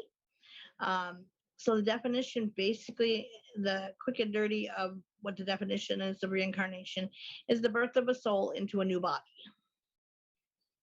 I tell my kids I made a lot of mistakes, and I hope they learn from them and their dad's mistakes. We divorced. Check this out. More videos to come. Ecclesiastics. Are you putting a link in, Shannon, or what are you doing? If I didn't listen to my guides, I would have met Hubs and Crazy Cat Lady in the Woods, or be a crazy cat lady. Yeah, I mean, everything happens for a reason. And like for me, a big one is ignoring red flags. And sometimes, I want to overlook them for different reasons, and it never ends well. I tell you guys all the time. It never ends well when you ignore a red flag. And that's been a hard lesson for me to gain and learn too. And so there have been many instances in my life where, because I kept not getting that lesson of stop ignoring them, until, in the aftermath of something happening, I'd be like, God, I got to start listening to those red flags. They were there.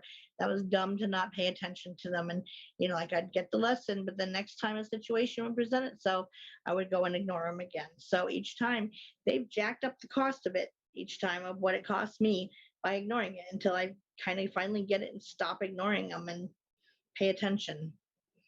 Yes, links. Okay. Yeah, you're welcome to put them in the group or whatever. I will check them out. So, with reincarnation being the birth of a body into a new soul. Now, this was one of my earliest, I guess, explorations of the topic way back when. Not Ecclesiastes. Okay, so what is it? Or do you mean not the biblical stuff, but am I misreading? No, it's okay. Spell check is drunk. I have the same problem with my devices. It changes it after I hit enter. Or as I hit enter, it changes it and posts it. So I got a drunk autocorrect guy.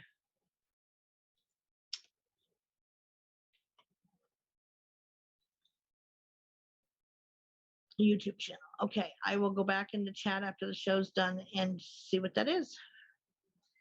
Thank you for posting that. Yep, no, I call him my drunk autocorrect guy because it waits until I hit enter and then it changes what I wrote and posts it wrong. And you can do it 5 times in a row and the bitch still won't correct itself. So I came across this book back very early 20s, I want to say, and I'm 50 now. So, and the book was called The Story of Jenny Cockle. Yeah, that's her last name, Cockle. Autocorrect is lovely, makes Mexican crockpot meal come out as Mexican crackpot meal. It does it with me with like something I say regularly all the time, but it'll just keep me misposting it. It drives me nuts. Cool, thank you. So in this book, in the story of Jenny Cockle, Jenny was a young lady who was from the UK. And from as far back as her mother can remember, she would always make these drawings of maps. If she would draw out like like little kids will make like, this is my home, and then draw each family member and stuff in front of the home. She would always do it with 8 kids next to, played out. She didn't have any siblings. So she would always draw these maps of play. Her mother didn't know what to think of it. And while she didn't discourage it, she didn't encourage it either. Yes. It does always turn your name into Tonka. I always laugh every time that happens. So the book was called there was an updated edition that got put out. It was called Yesterday's Children.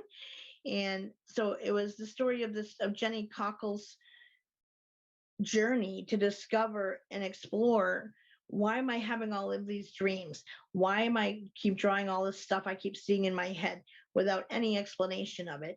So she started this journey of it, of looking into, she took the map to her local surveyor's office and said, is this a real place? And so they sorted through all the multitude of books until they found a map that matched what she had been drawing all her life. She waited until she was grown and married and had a couple kids of her own before her husband was very supportive of this, of her checking this out and trying to get to the core root of it. And so it was this map of a town I want to say it was in Scotland. And he has Tonkas behind him in the video. Exactly. You guys are funny. So there was a woman named Mary Sutton who was 35 years old, and she was, it was Ireland, not Scotland. So she was from Malday, Larne in Ireland, and she lived in 1897, and she had 8 children. So in this book, she goes on her journey to discover, are there other validating things? Okay, so this map is a real place. I've never been here. I don't know why I'm drawing it, but let's go to the town and find out, can I get more information on this? So, I mean, people writing about and talking about reincarnation as being a thing, it's really big in the Hindu faith, and it goes back to over 1000 BCE in India is where they first found signs of it being mentioned in texts and so forth. Another name for it is transmigration, which is when the soul enters the womb in utero of the new body. People ask me this sometimes. Yes, I do still have the book actually. And she did put out like a updated version of it with a little bit new information in it. But yeah, it was a good book too. So people have asked me this more than once. When exactly does the soul of a new baby enter into the body? Some people think it's at the time of birth when they draw their first breath. No, it could be any time once the baby's, has grown from from the fetus mode into a baby. Once they leave the cellular level and start to form body. Sometimes it connects completely, other times not quite as much, or the soul may change its mind about joining in with that body and coming back right then and there. And in those cases, we usually end up having miscarriages as a result. Or if the body didn't form right in utero, the soul knows it before it joins with it, and it doesn't join because it knows that it is so severely disfigured, disabled, whatever, that it won't come in. So Buddhists believed that not always reincarnate into the human form or on the earthly plane, which is what I already had talked about a few minutes ago, that it is not always here that we come back in. Yes, the Bible says it's at the first breath, and from what I have seen and explored on my own, I've not found that to be true. I mean, it can happen then, but anytime during the process of a baby growing in utero is when it can join in. Tanga, pronounced Tonka, is typically physical representation of a deity. Yep. And so there are times too where a baby can be born and the soul hasn't fully joined yet because it's still kind of wishy-washy, iffy on whether it wants to. The baby can still be alive and functioning, but there's something missing from it, and it can decide at that point to join or not join. If it doesn't join, a lot of times you're going to see sudden infant death syndrome occurring, things like that as a result. But yeah, so anytime once the baby's formed into a fetus, onward is until after they're born, they can join. So even diehard scientific skeptics through research, many have had to grudgingly admit that there is no other reasonable explanation for the thousands of cases of memories from another lifetime. And many times it's often children holding them, but they can go and validate where they were, what all these details from their life, who the people in that lifetime were to the person, how they died, what they did for a living, and even the families have to admit, wow, okay, yep, that's got to be them. And there is no other explanation how a child would have such detailed knowledge of another lifetime had they not reincarnated. Just like the soul's departure. Yep. Tanya, you've been a deity in the blink of an eye. Exactly. No, you're welcome to stay if you want. Shannon, you're fine. So there was a famous doctor, Dr. Ian Stevenson, who was diehard skeptic. He was one of them. And he said, I got to check this out for myself. So he started collecting stories from parents reporting things about their kids and things they remembered, and then would go to meet with the parents face to face and the child and interview the child, and then go and research out, are these details verifiable? And again, not every lifetime is going to be, depending on how and when and even what class you're part of in that lifetime as to how documented your life may be. But in most of the cases, he researched, I think it was over 150, 200 cases that were validated, and he went public and published several works on it. Some people, of course, called him a quack, but he still stood his ground that I have no other way of explaining this. And these things did play out. And I've seen some of the videos that were interviews with him that was talking about all of his work, basically, and showing the reconnecting of the reincarnated person with the original biological family of who they had been in their last life. And, they walked in greeting their wife, who had been their children or whatever the relationship was, by greeting them by name and I'm home, and, like Even though it was in the body of a child, they couldn't deny all the details they knew. So it can even be, like I said, physical abnormalities from another life. We talked about that a few minutes ago about, having birthmarks in the shape of a wound of how you might have died in another lifetime. That can turn up on your body and have it be validated through death reports and stuff, that autopsy reports, that yes, this person that you claim to have been was shot here or here, or have this wound, and that's what killed them. And port wine stains can sometimes be that as well. So that can also manifest.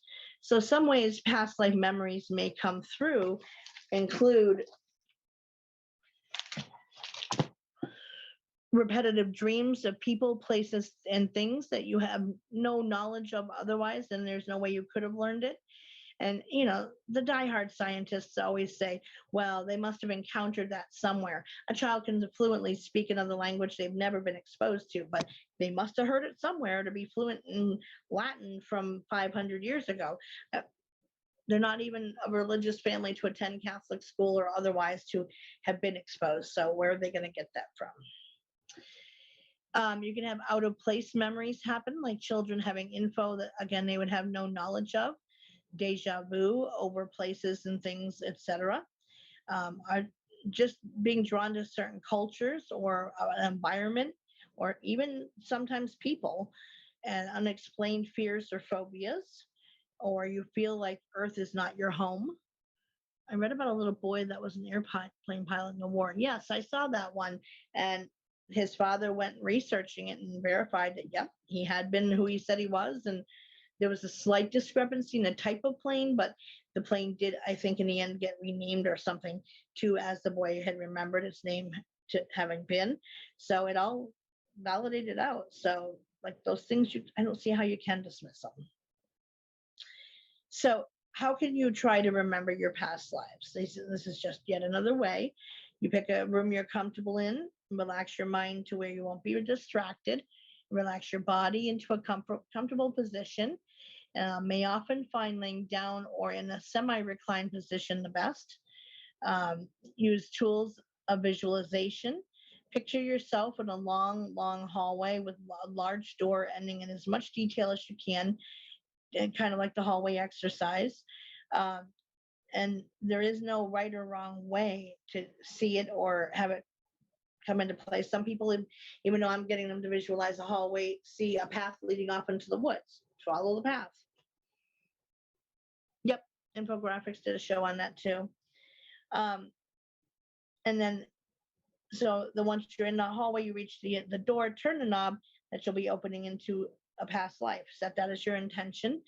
So not just have it be your sacred space, but that you're entering into a past life that you've lived. Focus on every detail and every sensation you experience along the way.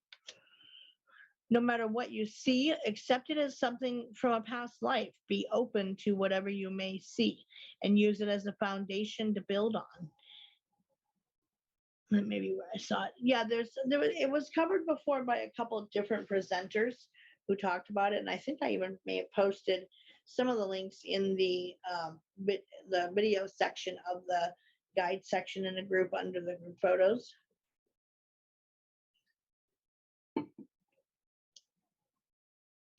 So truly believe and trust that what you're getting is from a past life. See the similarities with how to access the Akashic Records. Like, it's pretty similar stuff. Be patient and willing to try again if you get nothing. You can also do focusing on your feet and like whatever you're wearing. That can be a clue to a time period and ask to see a different time where you wore different clothes.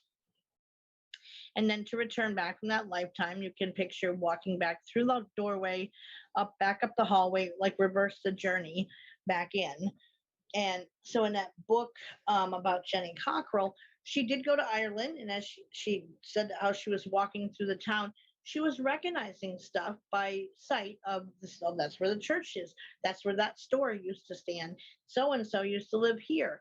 And upon further, she'd had the woman's name, Mary Sutton. And so she went and looked it up.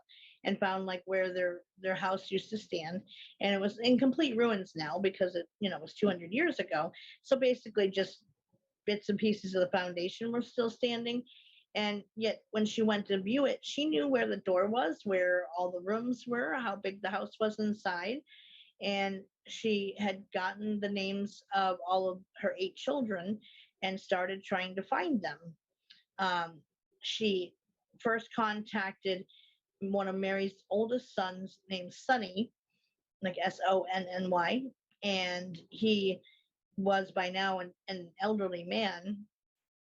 There was only 5 out of the 8 children who were left surviving, and he was able to validate. I mean, he was kind of initially disbelieving. Of course, someone calls you on the phone with this stuff, you're going to be like, wait, what?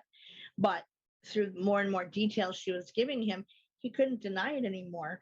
And a lot of the memories that she may have had parts of were from interactions with him. Like she always used to see herself waiting for something, she didn't know what, but waiting for something at the end of a dock, wearing a shawl around her shoulders. And he said, yes, I used to go and work on the mainland every day and not get back until very late at night. And mother would always be there to meet me and walk me back home. So she would wait for the ferry to bring me back. And so that kind of answered the waiting part of what she was waiting for. That bits and pieces of like the day-to-day life, and he would validate it with additional information. So when Mary had died of, I believe, tuberculosis, and the last and all that Jenny remembered was the view of looking up at a window, like way up high on the wall, and light coming through it, and just feeling profound sadness. And that was one of Mary's concerns: is when I die, what's going to happen to my children? Mary's husband was a drunk and he abandoned the family, so she was left struggling to support 8 children. When she died, some were sent off to foster care and adopted by other families. The 3 of them had died in the interim, just of, you know, old age, whatever, health issue stuff.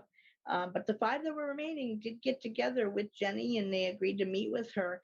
And again, they couldn't deny that these were all memories of their mom. And so it was all validated out that she had been Mary Sutton, and that she said after she met with the kids, who are now elderly adults, then all of the dream stuff stopped, all of the flashback memories stopped. It's like Mary just needed that confirmation to find out what happened to her children. Seems like a pretty valid reason to me to reincarnate and come back and push somebody to follow through on finding out. So focusing on your feet also keeps you grounded in this incarnation, so your consciousness can return. Correct. Thank you, Shannon. Good night again.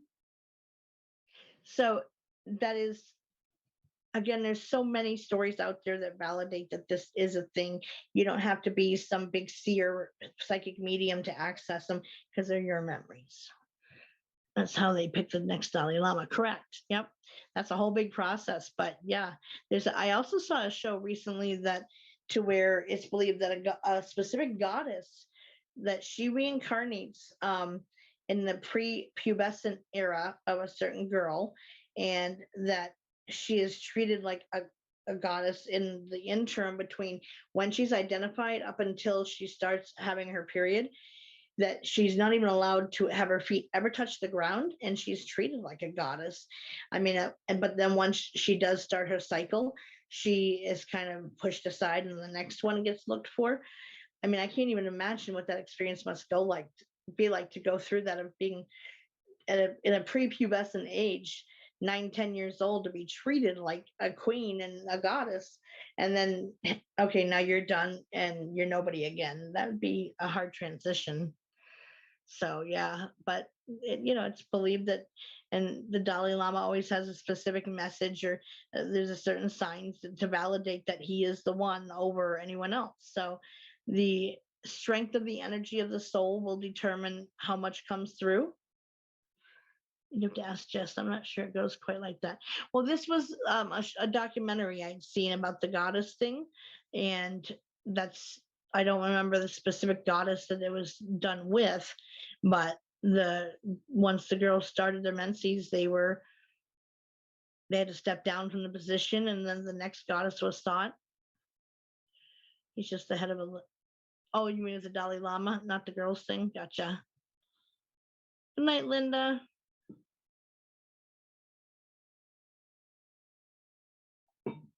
So once you start down that path, there's certainly enough validating information out there through people's stories and even perhaps your own experiences in life that tell you that this is real and true. And so again, you contain that information within you that you can access. I've been a pickpocketer, lady of the night. I was murdered in a concentration camp, farmhand, artist, and a few others. That's interesting because I don't normally find out what I did for a living. It's more of seeing like what kind of a person I was and what social standing I had, but not like any job thingy I did. And I look at, what do I look like? What am I wearing? What does the area look like that's around me? Also, the what the other person that I'm seeing it with looks like. What is their form, so I can describe it to them. What gender were they? And then normally, like, I'll see them walking on a path somewhere, and it's just kind of a starting point of where I'm viewing those memories from. And then I follow them to see where they're heading to. Sometimes they're heading home, sometimes, to town, whatever. I'll watch it play out for a few minutes and see what's going on to get more information of what was the town set up like, or what was the home like, who was in the family, what siblings, what have you. And then I jump ahead to how was that connection severed in that lifetime. And then I see that. So yes, it's leaving a bunch of stuff out of that lifetime, but to me, it's getting like the highlights of the life. So yes, they are all incarnations of Buddha.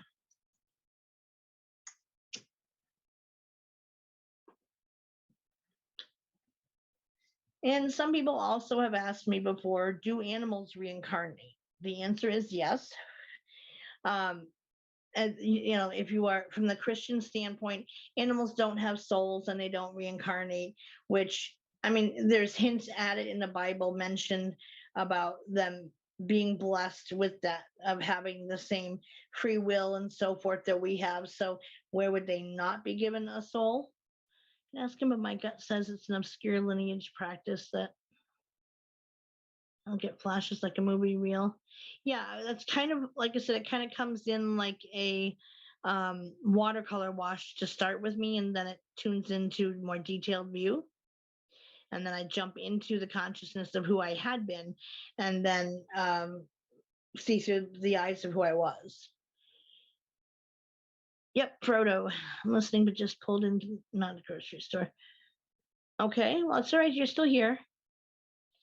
And so animals do reincarnate, and sometimes animals will even teach another animal who's set to come into your path, but how to best work with you, what kind of, what way personality to be around you, what you get your attention more to them. I saw a good movie today with Dennis Quaid called Boss Dog. It was about a dog. Oh, interesting. He practices green and white tarot daily, so feminine energy is paramount. Well, the goddess energy is paramount in many belief systems, so you have to have both represented to be balanced. So animals, according to Edgar Casey in his readings, he said animals can travel with us lifetime to lifetime and often do. And animals can change form. They're not made to stay in animal form only. They could choose to come back as a person in a lifetime, but they tend to stick and come back as animals. They stay within that realm, but what form they occupy, that can change. So a dog could be a cat in the next lifetime. It could be a goldfish for that matter. It could be whatever it wants. So it's going to be, but they do connect to you. And I've encountered that with both dogs that were important in my life. They were soulmate animals. And I know that we've had many other lifetimes. I caught flashes with Jake of other lifetimes we had together. So I definitely say, yeah, it's there. Which our dogs are treated like little gods. Absolutely. And, now I've rescued dozens of dogs in my lifetime throughout the years and different jobs I had and so forth, and found other homes for them, but I only ever connected to 2.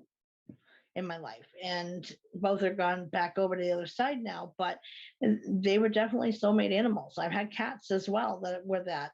So yes, they can follow you lifetime to lifetime. Buddhists believe that yes, animals can come back as a human, and vice versa. A human can choose to come back as an animal. So you're not limited by form. Again, they come back to have lessons they need for their soul's advancement as well. So they're not limited to just one form only forevermore. They go in whatever form is going to stand to teach them the most. Reincarnation happens to animals complete whatever karma needs completing. Yeah, absolutely. And I've had that argument before. I mean, again, when you're going up against someone's personal foundation of beliefs, you're not going to change it, whatever it may be. But from my perspective, what I've studied and seen myself, yes, they can be reincarnations and come back around to re-enter your path. Reincarnation happens in animals to I already read that one, sorry. So that's reincarnation in a nutshell. Like I said, it kind of does tie into the other topics we were discussing and weaving in and out. So they do all tie together technically. But yes, they're yours to view at your will and whim if you're choosing, or you may choose not to ever take a look at it. That's okay. But it can, I mean, you can learn certain things from seeing the experiences. But for myself, I view it more as I'm a sum total of my parts, and they all come together to make me who I am today. And so the minute details aren't as important to me, but you are able to check into it just like you can remember any other memory from this lifetime that you've had. You can also tune into past life memories. So there you have it. A dog's purpose. Yeah, like, and that can be a dog's purpose. So next week, we got the topics of soul connections, which we touched on a little bit today with soul bonds and soul families, etc. And after that one, well, Donna, just look at the front cover because that'll tell you faster and easier. So different types of soul connections and synchronicity and symbolism are the next two topics. So we'll plan on that for next week. And then after that, we have witchcraft, shamanism, and indigo children. I think the witchcraft and shamanism could probably be put together easy enough. You can say goodnight as many times as you want, Shannon. It's all good. These are topics close to your heart and you know about them. So why not contribute, you know? So have a wonderful rest of the night. If you are leaving now, I'm going to be winding it down anyway here. So that's what we got for next week is the different types of soul connections and synchronicity and symbolism. So we'll tap into those and see what paths those lead us down. And yeah, try to see. And in the meantime, I mean, if you do choose to see if you can astral travel or even tune into your past lifetimes, let's talk about it. We got the book group chat to tap into and put it in there. I don't care. Love you too, Kim. Thank you, Shannon, as you are yourself. So, book, as I just mentioned, book group, that'll be Wednesday night, which is the 19th. Same bat time, same bat channel, 8 p.m. Eastern time. And then Monday night, next Monday for Willows Bend again. Don't hesitate to contact me or Jess for Buddhist stuff. Absolutely. So that was a good resource there. So if you have any questions, comments, concerns, you are free to get a hold of Shannon and Jess and see if you can find out any answers you're seeking. Thank you, Miss Stacy. I love you. So love to all of you. Stay well and safe out there. And I will see you guys, those of you who are interested for book group Wednesday night. Per normal, anyone's welcome. So feel free. If you haven't been there before, don't worry about where we are in the book. There's been nights lately where we're just hanging out and talking about different stuff all night, and that's okay too. So thank you, Miss Mary. So love to all of you. Have a wonderful rest of the night, and I will see you guys Wednesday night in book group. Love to all. Thank you.